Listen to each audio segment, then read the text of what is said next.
नमस्कार शेतकरी मित्रांनो, माझी योजनामध्ये आपले स्वागत आहे। सोयाबीन बाजारपेठेत सध्या अशा काही घडामोडी घडल्या आहेत ज्याची अपेक्षा मोठ्या तज्ञांनाही नव्हती। मार्चमध्ये येणारी तेजी चक्क जानेवारीतच येऊन धडकली आहे। हा बदल नेमका का झाला आणि आता शेतकऱ्यांनी काय करावे याचे सविस्तर विश्लेषण खालीलप्रमाणे आहे। अनेक बाजार अभ्यासकांचा अंदाज होता की सोयाबीनचे दर 5,800 रुपयांचा टप्पा मार्च महिन्यात ओलांडतील। मात्र जानेवारीच्या पहिल्या 8 दिवसातच पावसाने आणि बाजाराने सर्वांना आश्चर्याचा धक्का दिलाय। भावाने 5,900 ची पातळी ओलांडून मोठी झेप घेतली आहे। विशेष म्हणजे उत्पादनात मोठी घट नसतानाही ही तेजी आली आहे। या तेजीची मुळे स्थानिक बाजारापेक्षा जागतिक घडामोडींमध्ये जास्त खोलवर रुजलेली आहेत। 1. डॉलरचा वाढलेला भाव। अमेरिकन डॉलर जो 88-89 रुपयांच्या दरम्यान होता तो थेट 92 रुपयांवर पोहोचला आहे।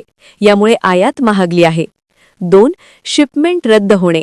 ब्राझीलमधून येणारी सोयाबीन तेलाची शिपमेंट अचानक रद्द झाल्यामुळे देशांतर्गत बाजारात खाद्यतेलाचा तुटवडा निर्माण झालाय। 3. आयात तेलाची टंचाई। डॉलर महागल्यामुळे आणि पुरवठा साखळी विस्कळीत झाल्यामुळे स्थानिक कंपन्यांनी आपला मोर्चा देशांतर्गत सोयाबीन खरेदीकडे वळवला आहे। केवळ आंतरराष्ट्रीय कारणेच नाही तर देशांतर्गत परिस्थितीही सोयाबीनला साथ देत आहे। पशुखाद्याची मागणी। सरकी पेंड आणि चुरी कोरमाचे भाव वाढल्याने पशुखाद्यासाठी सोया पेंडीला प्रचंड मागणी आहे।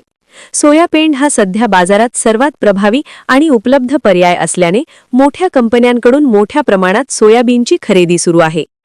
बाजाराचा एकूण कल पाहता आता शेतकऱ्यांनी नवीन उद्दिष्ट समोर ठेवणे गरजेचे आहे। 1. मार्चचे लक्ष्य। अभ्यासकांमते मार्च महिन्यापर्यंत सोयाबीनचे दर 6400 रुपयांपर्यंत मजल मारू शकतात। सध्या भाव खूप वेगाने वाढले आहेत, त्यामुळे बाजारात 100-150 रुपयांची तात्पुरती करेक्शन किंवा घसरण येऊ शकते। मात्र यामुळे घाबरून जाण्याचे कारण नाही। अमेरिकेसोबतच्या व्यापार कराराबाबत सध्या कोणतीही हालचाल नसल्याने परदेशी सोयाबीन स्वस्त दरात भारतात येण्याची भीती सध्या तरी नाही। जर आपल्याकडे अजूनही सोयाबीनचा साठा असेल तर पुढील गोष्टींचे पालन करा। 1. मार्चपर्यंत संयम ठेवा।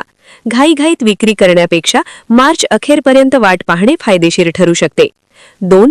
एकदा का भाव 6400 रुपयांच्या आसपास पोहोचले की आपला नफा पदरात घेऊन टाका। 3. बाजाराचा शेवटचा रुपया कमवण्याच्या नादात थांबू नका। 6400 ही एक उत्तम किंमत आहे, तिथे विक्री करणे सुरक्षित ठरेल। मार्च नंतर नवीन हंगामाची चाहूल आणि हवामानातील बदल दरांवर परिणाम करू शकतात, त्यामुळे वेळीच साठा रिकामा करा। सोयाबीनची ही तेजी सध्या तरी भक्कम पायावर उभी आहे।